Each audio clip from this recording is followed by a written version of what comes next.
This is cool. I feel like there has to be a part two. There Yeah. has to be. I think we That gave some was- gold nuggets. You know? Yeah, I think we gave away too much for free. Maybe we'll do the next one for the subscribers. Yeah.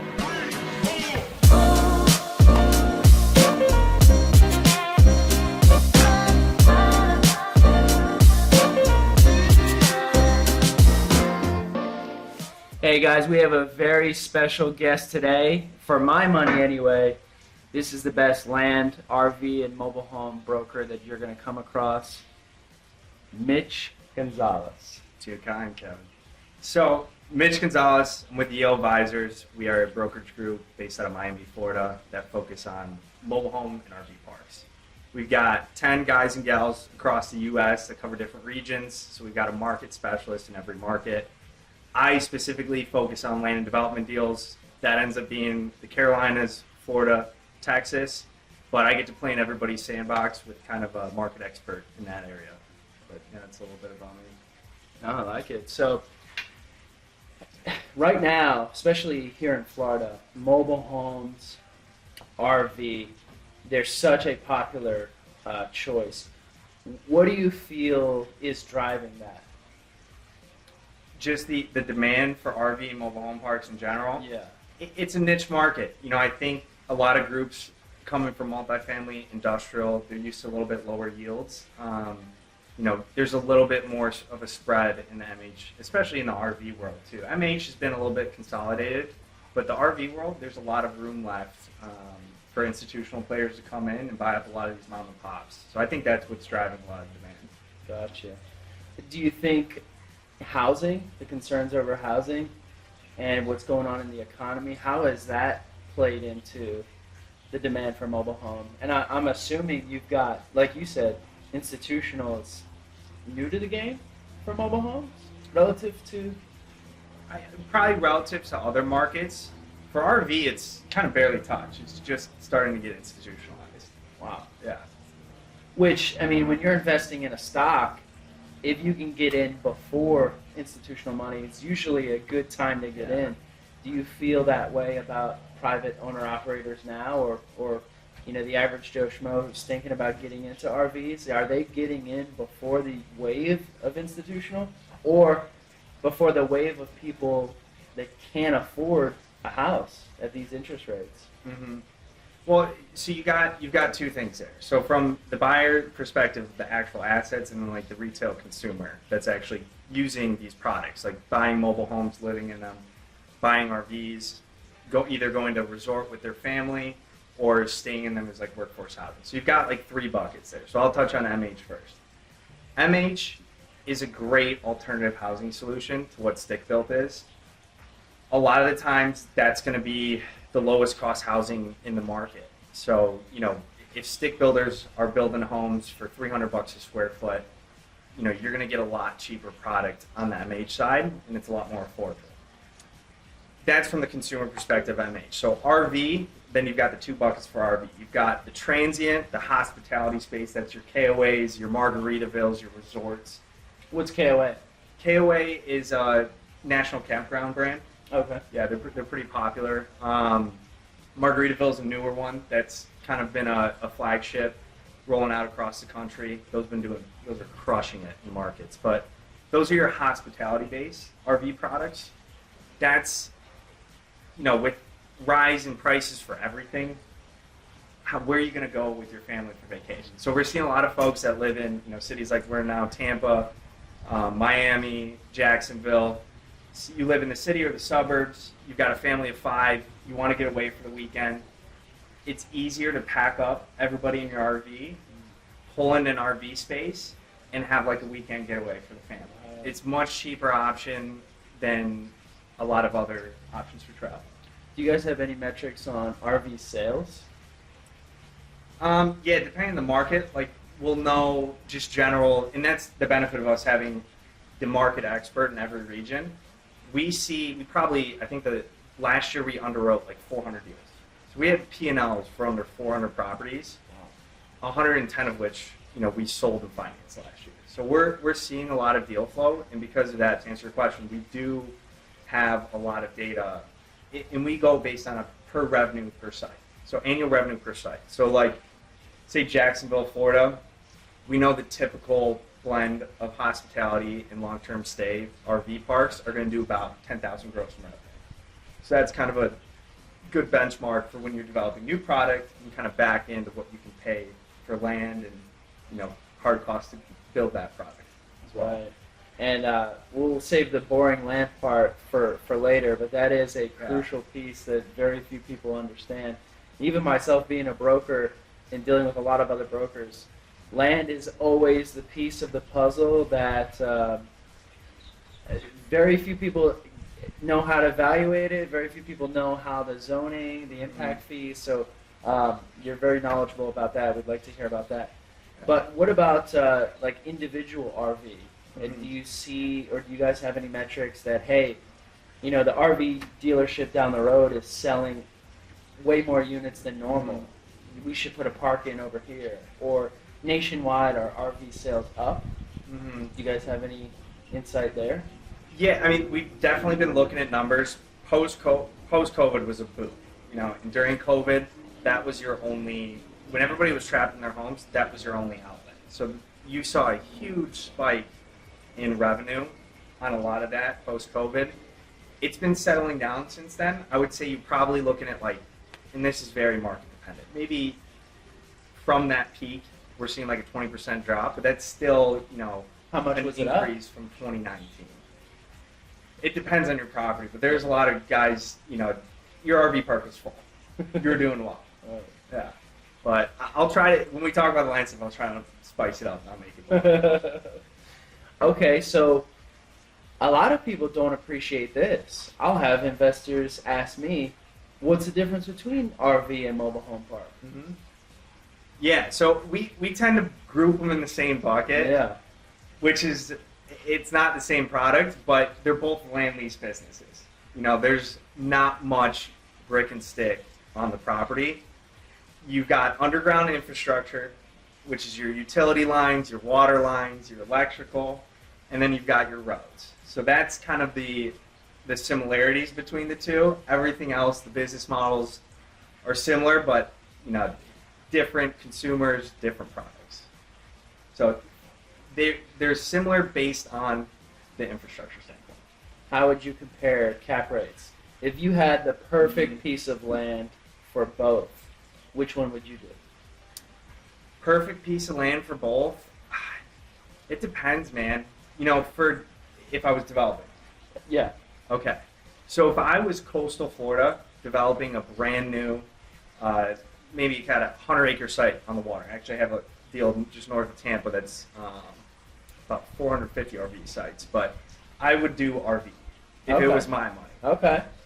I know what kind of numbers some of the new guys that have built, like the Surf is a good example over in Bradenton.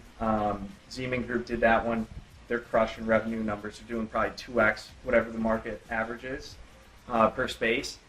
So, highly transient RV, hospitality RV play if I was on coastal Florida, I think it would crush. You do very well. Wow. But that's what I would do. Gotcha.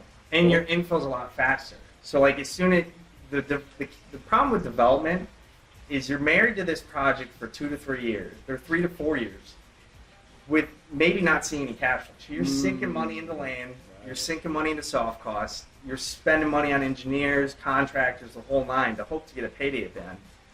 And with MH, I'm maybe going to infill, call it 8 to 15 units a month. With RV, a good marketing strategy, I could go to the Tampa RV Expo, set up a booth there, give out 3 free nights free, have everybody spinning a wheel for free stays. I might be able to infill in a summer, 2 summers, or 2 peak seasons. Wow, that's incredible. Yeah, I've actually done that before. I went It sounds like when I first got on board, I had a client that just built it was 600 RV site project in Webster, Florida. Okay.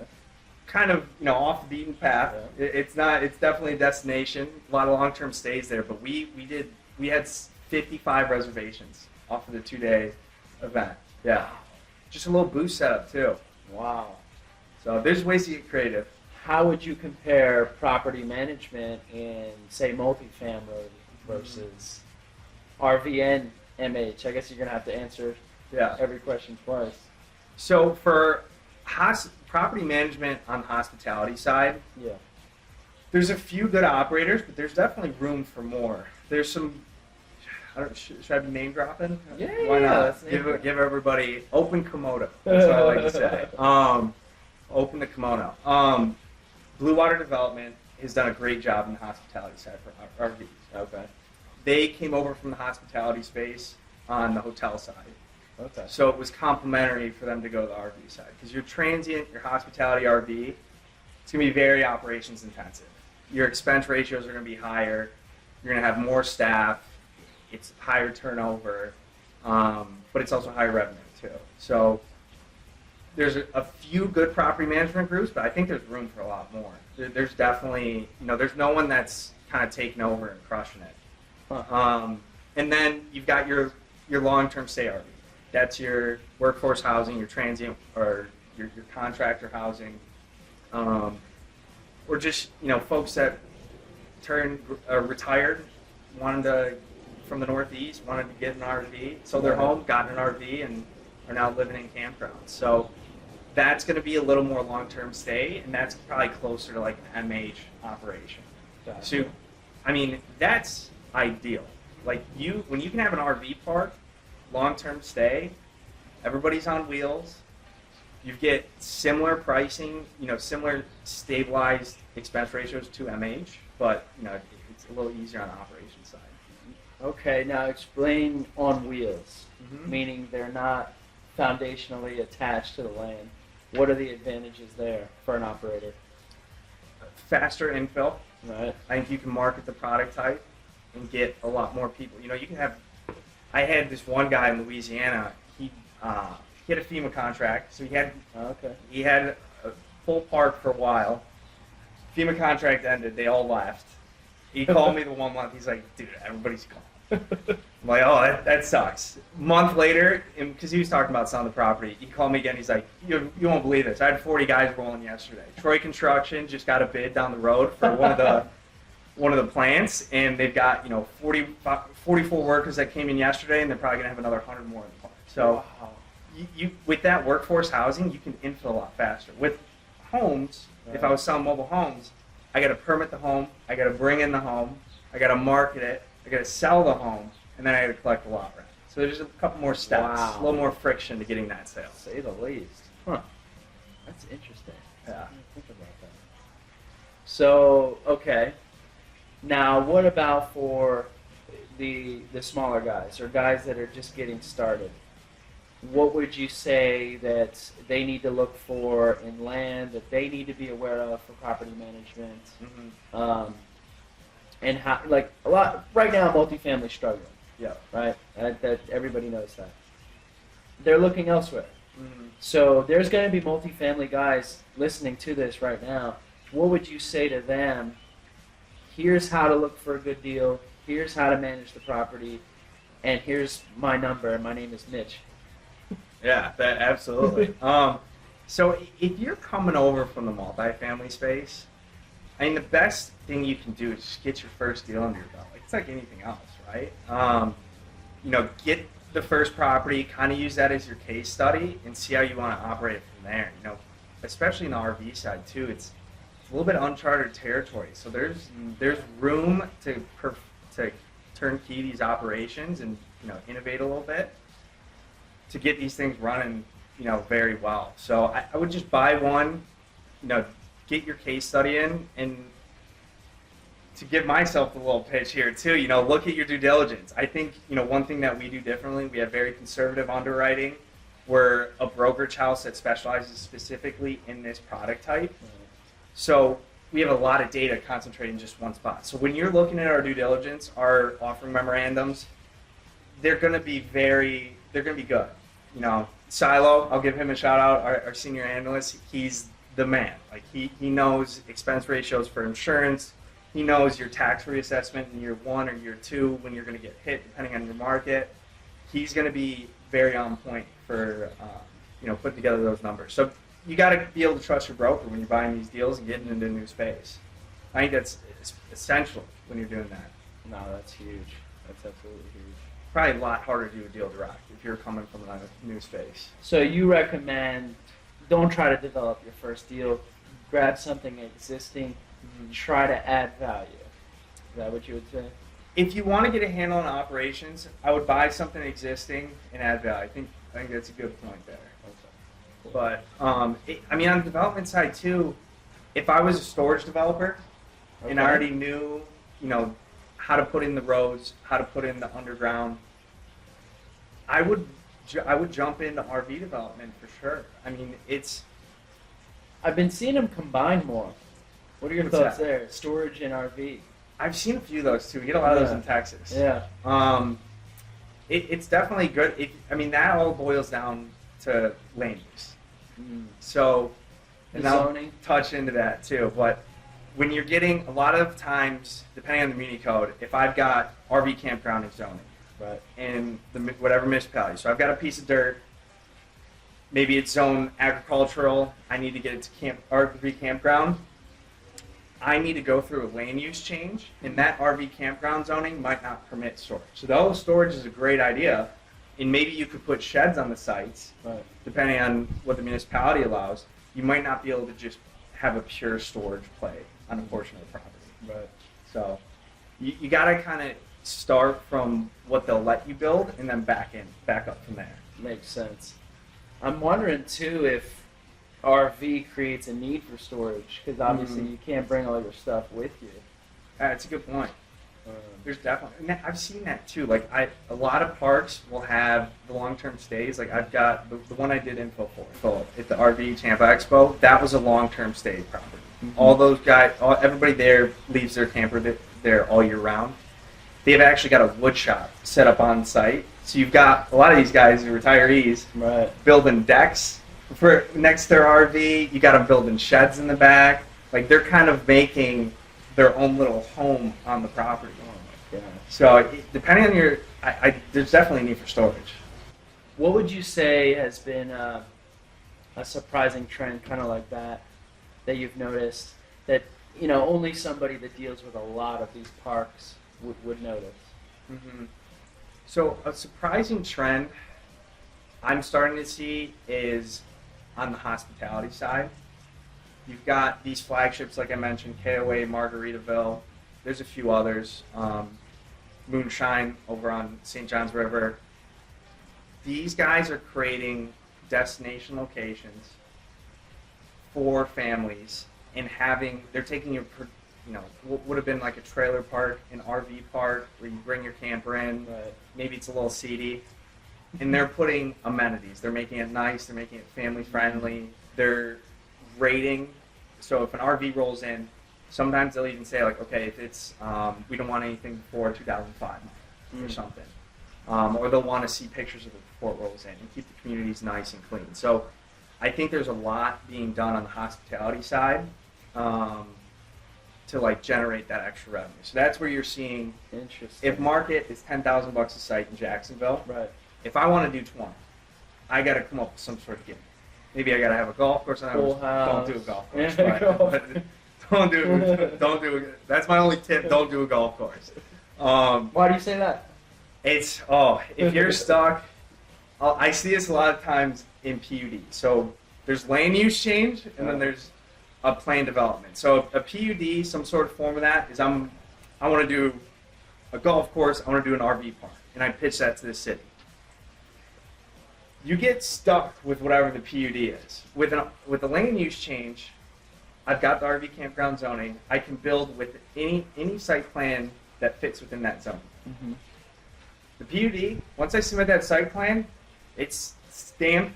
It's not changing anything. The road's not turning a different way. It's going to be hard to pitch anything. So a lot of times I see these properties in Florida too that have maybe 400 RV sites with like a 9-hole golf course. Sometimes it can be a benefit. Most of the time it's a money pit. So I don't recommend golf courses. Okay, so if I had $10 million, 1031 money, Mm-hmm.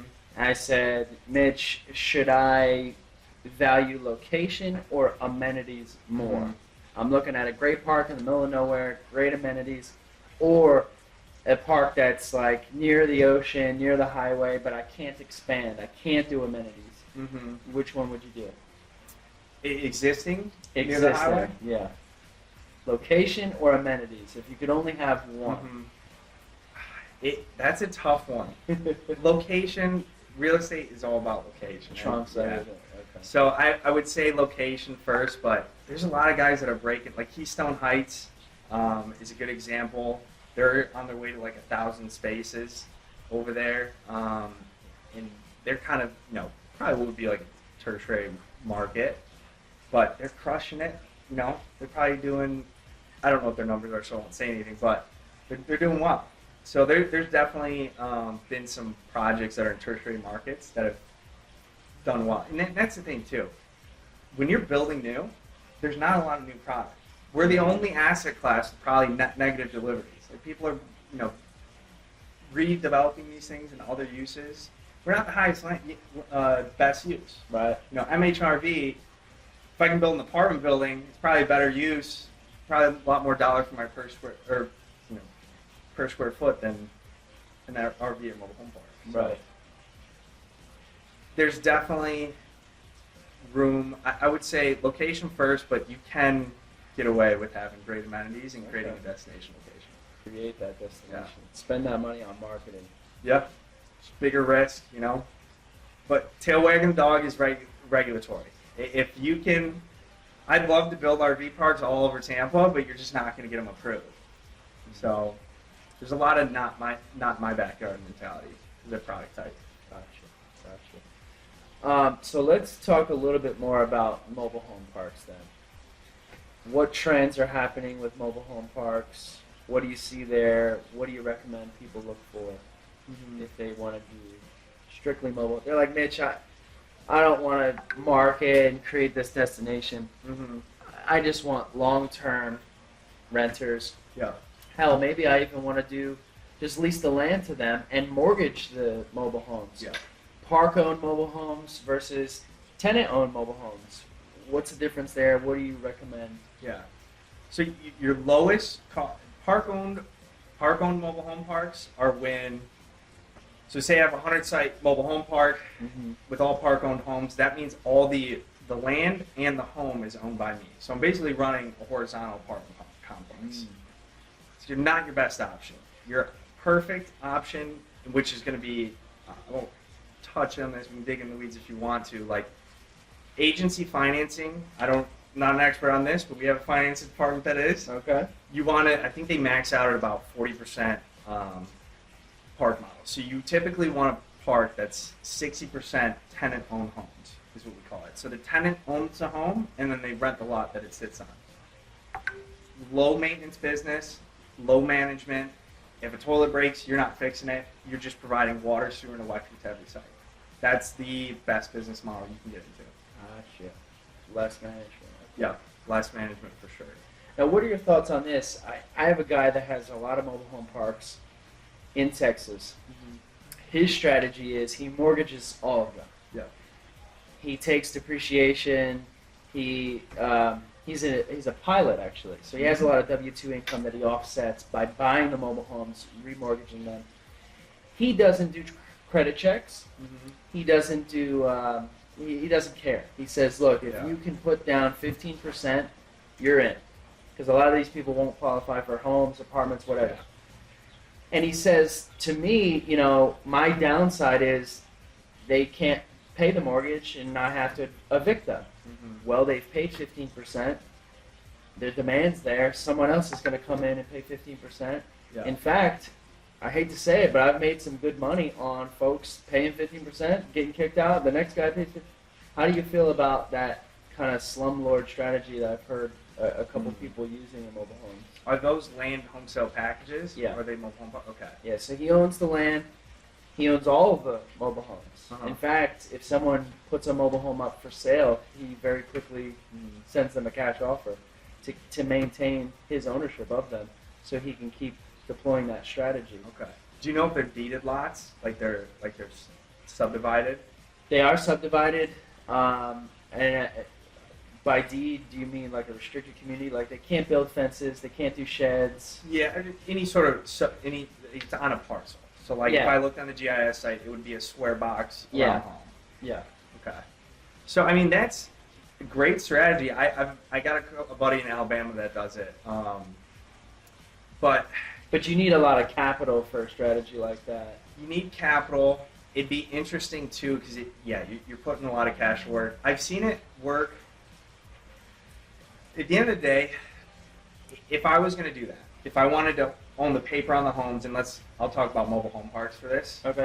Just because I know that more than a lot home sale package is a little bit different. It's probably more closer to single family.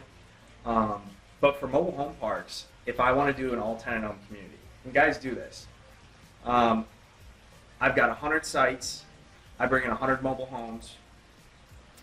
Triad has this program where because I need two things. I need a floor plan to bring the homes in. So that's basically a credit line from the factory. Mm-hmm. So if I want to order 10 homes at a time, put them on the lot, I need some sort of credit line. That could be, 10 homes could be $1 million worth of homes. Right. And I'm getting those set up, and in this case, I'm renting. So Triad has a program where they'll let you hold paper on the homes, and then they'll give you the floor plan to bring the homes into the community, and they'll provide the chattel loan if you want to sell the home, they'll provide the chattel loan to the consumer. If you want to rent the home, they'll let you hold the paper secondary. Yeah. Okay. So then you have two businesses going. You have the land lease business, and you want to make sure to keep those separate.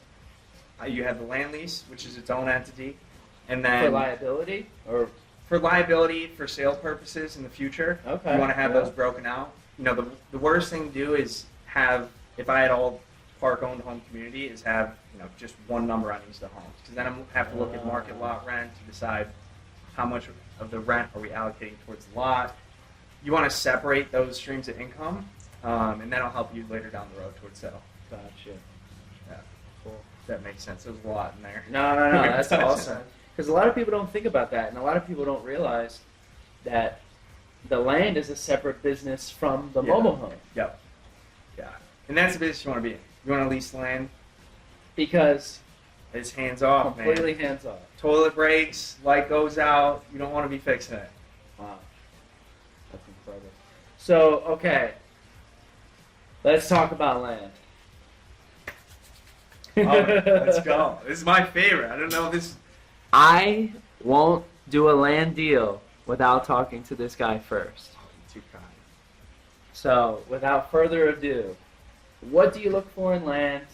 What are impact fees? What are the things that everyone forgets about? How the hell do you value land, Mitch? Mm-hmm. How do you value land? That's the best one I get. Because, that's the hardest thing to do in what we have. Because any other asset class, I would go off comps. I'd start with comps. What are other things selling for? Well, chances are, if you're developing a mobile home park in a market, and you're buying shovel-ready lots. So what I like to list as a broker, I want to list and sell shovel-ready land. What does shovel-ready mean? We hear it a lot. I think it's thrown out inaccurately sometimes. What does it mean? 100%. People throw it around all the time, and so shovel-ready land. Keep it simple. Is land that has by right land use. Okay. You have your civil engineering done. You have final site plan approval, and you can submit your civil drawings to the building department and pull permits. And once I pull my permit, most likely give me your site work permit, I can start getting dozers and start getting my grade down. Shovel-ready. Yeah. Okay. That's shovel-ready. What's the average timeline and cost to get land shovel-ready? Sure. So the average timeline to getting deals shovel-ready, it'll depend. So the first is the land use. Okay. If I've got 100 acres of agricultural, Okay. I need that to be 100 acres of manufactured housing.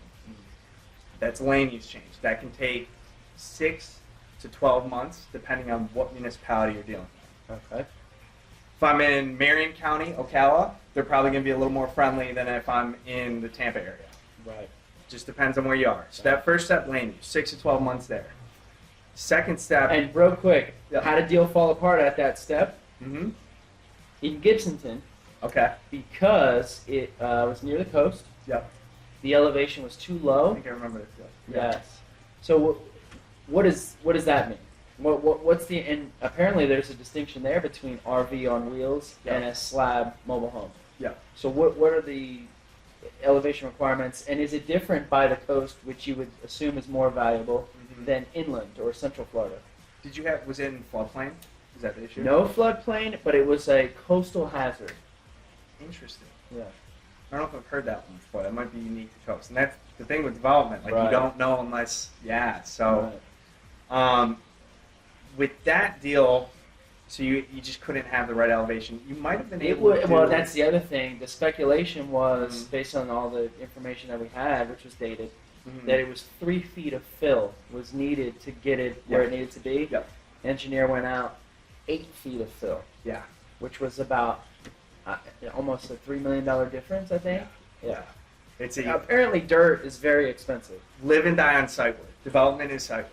Your deal survives on site work, 100%.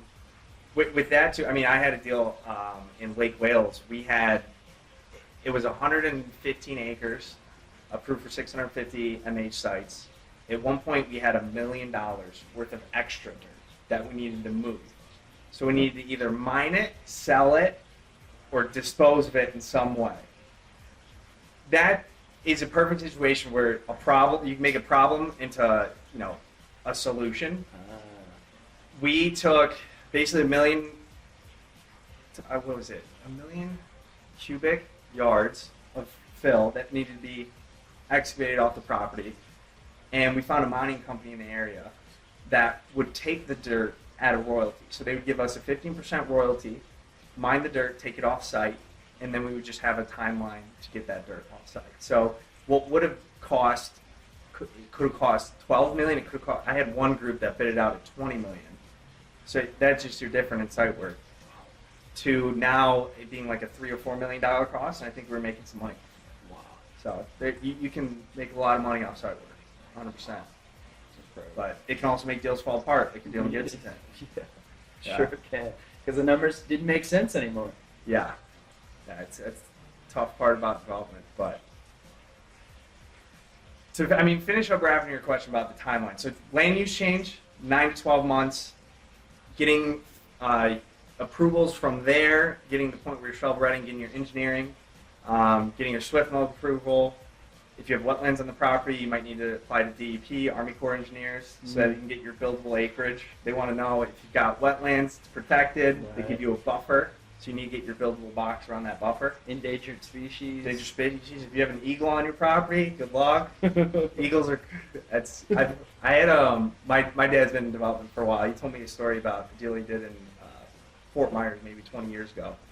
They were building a shopping center, and there was an eagle on the property. And he had the deal like under contract. He was going to close, and they came out for like the eagle. They couldn't build in its flight pattern. So these guys were out on the property, watching its flight patterns, and it was almost like an easement going through. So like the same as you'd have electrical lines, half the property was just unbuildable because you had an eagle's flight path. And like at that point, I shouldn't say anything. It's like you're debating about like, should someone take care of the eagle? Like, So if the eagle didn't show up to work the next day, they may have said, yeah, they may have said you're good, but instead they just took like, what was a 10-acre parcel and made it like 6 acres buildable after this eagle. wow. So That's incredible. Endangered species is tough. In Central Florida too, sand skinks is a big one. Okay. They put these posts into the ground every so many feet, and like mitigation, if the sand skinks hit one of your posts, you could have, it could be $20,000 an acre, it could be $100,000 an acre. So endangered species is important. Yeah. That's why when you're talking to guys too, if you've got a raw parcel, that's say it's been a farm agricultural for 100 acres of agriculture for the last 50 years. If they don't have all those environmental studies done, that's got to be your first thing you want to do. Right. You want to make sure the city's going to approve it. Right. Do you guys want to see an RV park here? And then number 2 is, can I even build an RV park here? Right. So it's definitely. So, and when you say approvals, okay, you mentioned the Army Corps of Engineers. Who else are you seeking approvals from? City, county, state, federal? Who is primarily the people that you're dealing with? So when I'm evaluating a parcel, the first call I make, whether it's by right land use, And when I say by right land use, I mean it's got the right zoning. So Ah, by right, I'm allowed to build this product type here. gotcha. Land use changes when you don't have the by right land use. You got to change it to fit your box. But the first step I do is I call planning and zoning.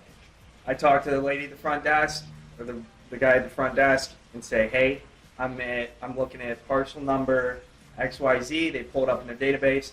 Can I build this? Right. They'll say, oh, it doesn't have the right land use. I've called for outdoor boat and RV storage. I've called it light industrial parcel. I won't say the city. It was by right light industrial. I could build outdoor boat and RV storage there. The lady that answered the phone said, honey, if it's not a freestanding restaurant, we're not approving it. So it's, you've got someone sitting behind a desk. So they may have an agenda as well. Exactly. Because this is their city, they're trying to shape, and they may say, we would prefer a restaurant here. Yeah. Or the changing of times. A lot of industrials getting pushed out of the cities right Exactly. Yeah.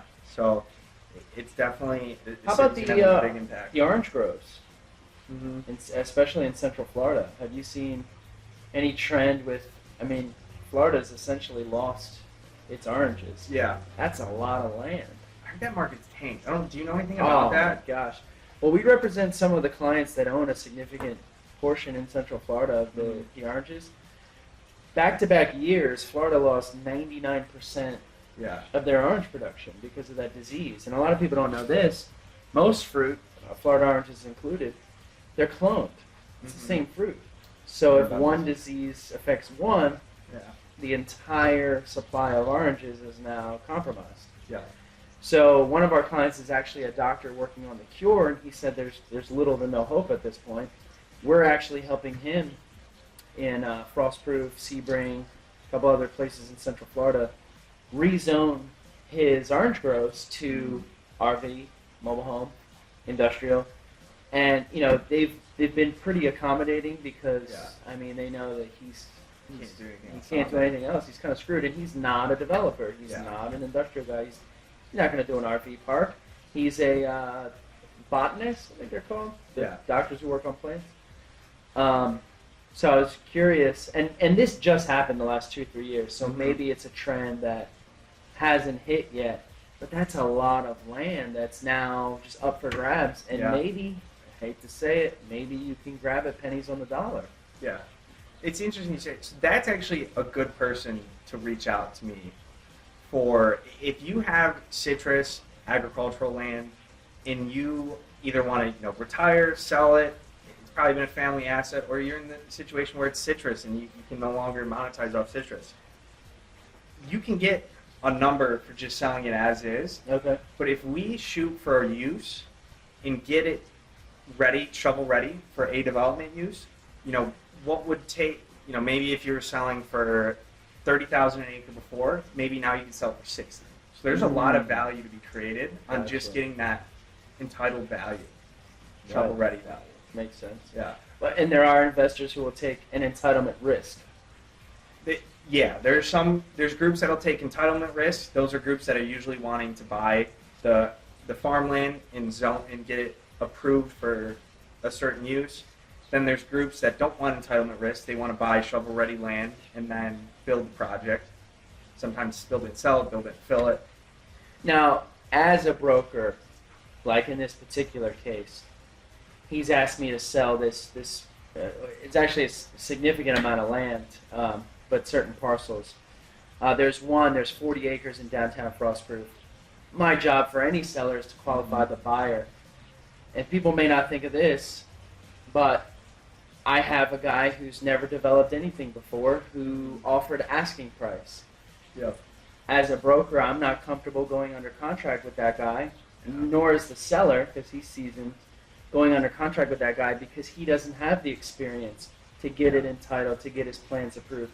So I hate to say, it's not what you know, it's who you know, but how much does that play a factor? There's Yeah. certain developers that roll in. Like if Amazon said, I want to build a campus there, Yeah. you're probably going to let them bend some rules to get that done. Yeah. So how much does that play a factor? It does. I mean, you got to weed that out too, because the worst thing you want to do for a broker is get your client tied up. for yourself and for their sake, for 6 months on due diligence, for a buyer that can't perform. So, some easy questions you can ask them. I would talk to a civil engineer first. I love to have an all teams call with the buy side civil engineer. I want to know who they're using. Has he done work with the city before? I want to see, have they talked to any contractors? Do they have contacts of contractors? Right. You got to see if they're putting together the team, because that's it. As a developer, you're putting together a team. Right. Do they have the team in place to actually take on that business? So even if they're new, if they've got the team in place, I would take a chance on them, or just kind of feel it out from there. And this guy, for example, had no civil engineer. Yeah, that's a big red flag right there. If he's like, what's a civil, or what are you guys doing? That's a bad first step. Now, what are your thoughts on, should the seller put out some money to either try to entitle or do some of the survey work or try to get it ready for market? Or should they just let a buyer who knows what they're doing come along? Yeah. Is it worthwhile? 100%. And there's consultants that I refer that you can hire. They'll take you to start to finish on getting that deal shovel ready. Okay. Jane Cohn, Campground Consulting. I'll shout out Jane. She's great. So if you've got a parcel, you're not in the RV space, you've got some capital to invest in your property, she can basically do feasibility study. She can do the land use change with the city. She can put together your civil team of engineers. Talk to planners. There's consultants that you can hire to go full circle, invest those, we call them soft costs, into the property, and then get it ready, shovel ready, and then prep for sale. Gotcha. And have that, step up in basis. Gotcha. Okay. So let's talk about land banking. Mm-hmm. What's the strategy there? What locations are you looking for? And what areas? Let's talk about Florida, since that's where we are. Although you could bring up Texas too. Florida and Texas are the hottest land markets right now. Where are you looking to be 5, 10, 20 years from now? It's like, how did you know to buy land there?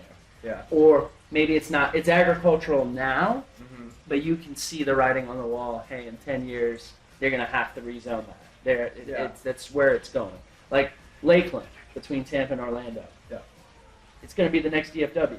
Yeah. It's inevitable. So buying land in Lakeland, I think, is an absolute no-brainer. What are you seeing, and what's your opinion there?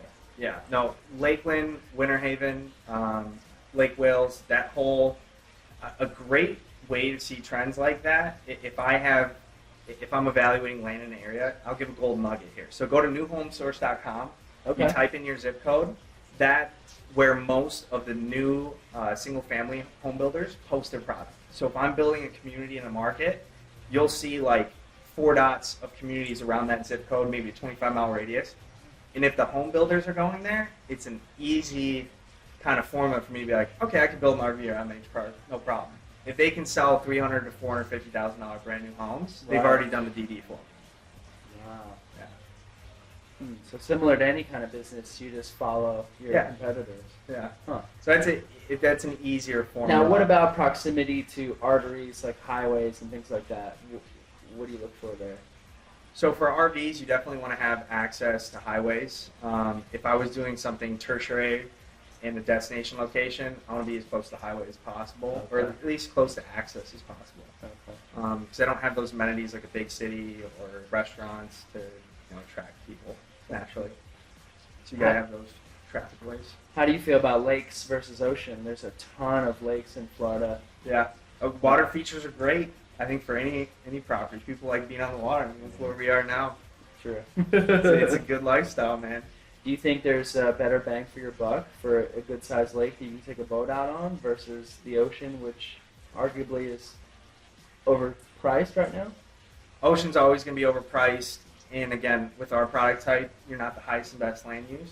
So I would stay away. I mean, inland lakes, Lakeland's got a lot of them too. Winter Haven's got a lot of them. There's a lot of great little lakes that you could get parcels on still. Cool. Yeah. Cool. Any parting words, any other nuggets that you can freely drop for everybody? Yeah, so if you're an RV, a mobile homeowner that wants a valuation done on their property, We do free valuations. We even put together, say you're not planning on sale today, but you're planning on sale in the next 3 years, and you have a number in mind that you want to get. Maybe you want to take home that number to the family, show them a Christmas dinner. We can help you plan that. So we'll do a valuation based on your current financials. We'll pro forma the next 3 to 5 years. If you guys bring in, say I own a bee park, you bring in cabins, and you can get a little more revenue bringing in cabins. Maybe you do some golf cart rentals. You've got a resort style that you can rent daily golf carts. There's alternative streams of income and things value add that we can measure out and then map out over the next 3 to 5 years to get you prepped for sale, get you that number. That's awesome. Cool.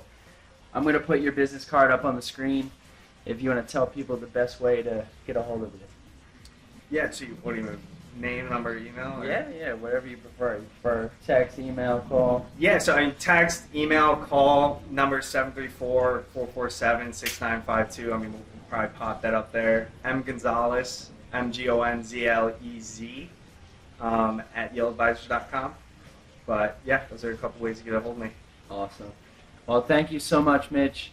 Dude, thanks for having me on. This is cool. I feel like there has to be a part 2. There has to be. I think we gave some gold nuggets. You know? Yeah, I think we gave away too much for free. Maybe we'll do the next one for the subscribers. Yeah, I like that. Thank you so much, Mitch. Thanks, Kevin.